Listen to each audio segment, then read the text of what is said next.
This episode of Monday Morning Scumbag is brought to you by Mama Rosie's Spinach and Cheese Ravioli. When you're looking for your ravioli choice, choose no other than Mama Rosie's. The three victims were part of a CXS fucker right in the pussy. It took crews longer than anticipated to find the crack in the 64-year-old pipeline. I'm standing here with Fred, who says he was greatly impacted by the gushing of oil. Can you tell us a little more of what you saw? I sure can. I was sitting on my front porch, grabbed a beer, and fuck her right in the pussy. Back.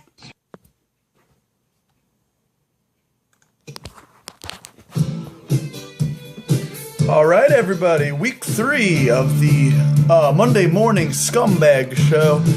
It's now on Wednesday because fuck the shed and fuck Chris Alam. But Monday Morning Scumbag is back again.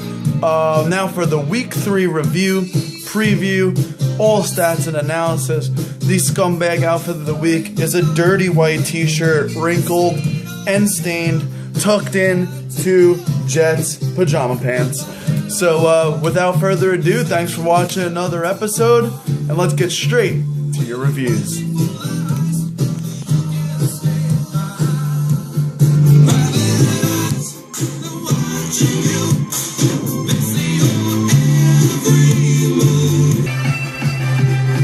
Alright folks, so this is the Week 3 final results from the Week 3 of Shed Scum Fantasy Football. You can see here it was one of the closest weeks ever in history of the Shed Scum Fantasy Football League. Most certainly the closest of the week, following a lot of blowouts from last week, Week 2.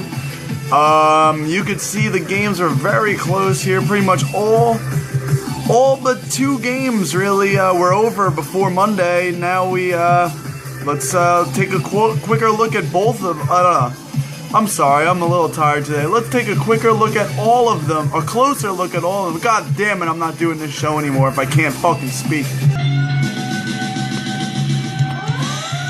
Alright, so this is the first matchup we're going to review, the Nature Boy versus the Whalers. Nature Boy talked a lot of shit going into this. I know I talked a lot of shit. The Whalers backed it up. They pulled through a close Sunday game. They did not get the performance needed out of Aaron Rodgers. They did not get the performance needed out of their defense or their kicker. But they did get it in other places. Both Le'Veon Bell and Fred Jackson doing what running backs have to do. A true blow-up week from Pierre Garçon, who just missed another touchdown, which would have put him over 20 for the week. AJ Green not supposed to play. He gets in there and tears it up, as he always does when he's on the field. For the Nature Boy, Cam Newton was banged up the whole game. He couldn't do much. Sammy Watkins, bust. I gotta keep playing him because he's just worth so much. Kelvin Benjamin, however, came through huge. I'm really liking my new acquisition there. Forte did nothing. That's what you don't need out of your first overall pick. Disgusting. But he is playing a nice favorable matchup in Green Bay this week, so let's see. Bernard has been really my favorite player so far. My acquisition of Alfred Morris didn't pay off this week. Sweesham came through as my kicker, which is going to give him some more run there.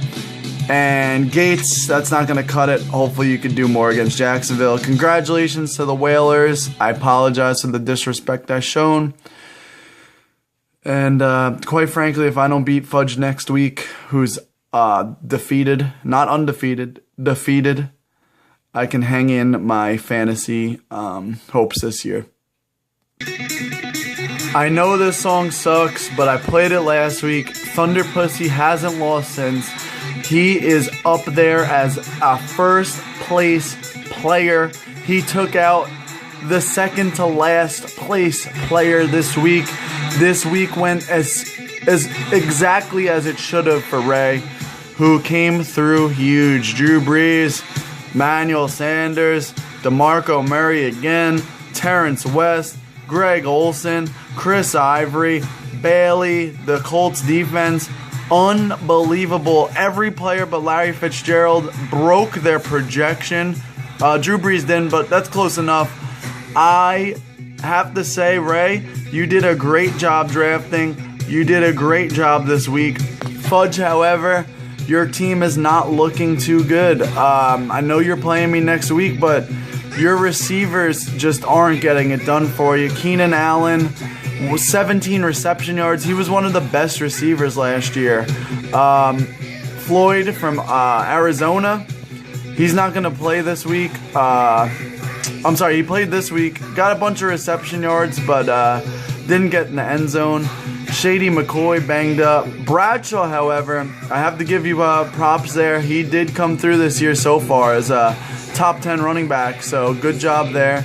Witten's done, in my opinion. He's not a fantasy option at this point. He's not getting it done for the Cowboys. Vereen is so unpredictable there in New England. Other than that, Ray did what he was supposed to do. Thunder strike. Oh, and by the way, Ray, fuck her right in the pussy. We're a three-man band!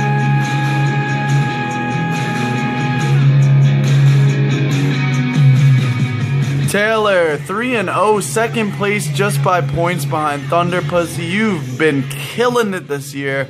You took out the defending champ, putting him at 1-2. Great week. Andy Luck, 32 points. You picked him right before I was going to pick him. I'm mad about that. Macklin, he's coming through as the number one. Jeffrey lit up the Jets. Lamar Miller did what he had to do. Your team is killing it. They're running on all cylinders right now. Jim, Tom Brady, no longer a fantasy quarterback. Put Kirk Cousins in there. He's got no one to throw to. Demaryius Thomas, I don't know how I feel about him as a number one receiver. The Broncos are going to Julius Thomas more than anybody. Golden Tate, you dropped him, but he didn't do it for you this week. Your running backs are good. They just didn't come through this week. Julius Thomas, a beast, caught another touchdown. He didn't get much after that, but you'll take the touchdown. Donald Brown, good pickup on the waiver wire, getting him into your lineup. Overall, though, your team just didn't come through where it had to. I feel like your team is still good and will bounce back, though, Jim, although you do need a little bit of help. Trust yourself. But what is most important is that you have to dig deep down and ask yourselves, who do you want to be? And that's what the Studs did this week, taking out a strong team in Factory Made Chicken, who is unbelievably is at 1-2. He scored a lot of points this year, just like last year, to go 1-2, and that hurts. Ed's sitting at 2-1 fourth. I love his team. He's deep at receiver.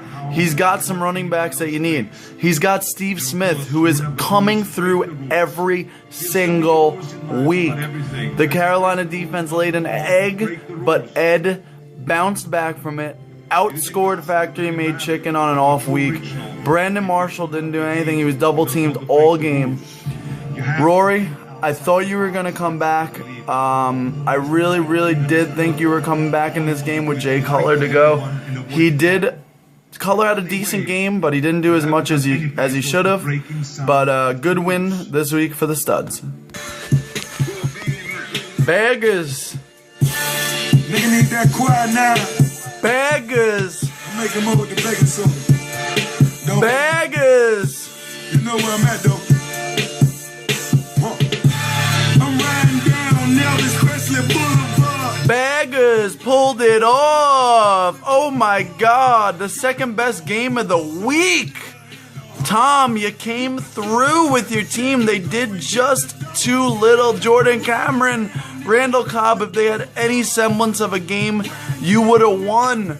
The Baggers, they got average stats out of Johnson and Nelson. No touchdowns, no big yardage. Reggie Bush, he's been playing good for you. Rashad Jennings, baby, he went off this week. He's been knocking people out. Pitt is out. That hurts you. You got to pick someone out. Andre Johnson having a rough year, but he's still Andre Johnson. This game came down to the last possession in overtime between the Broncos and the Seattle Seahawks. If Russell Wilson would have scored a touchdown or ran for a touchdown, the Beer Helmets would have won. But he handed it off to Marshawn Lynch, who scored the game-winning touchdown, And that was the difference in this game. Amazing game. Unbelievable. Tough loss for beer helmets, but the Baggers moved to 2 and 1 third place. That'll do it for you. You feel that itch. You feel that itch. Money, money, money, money.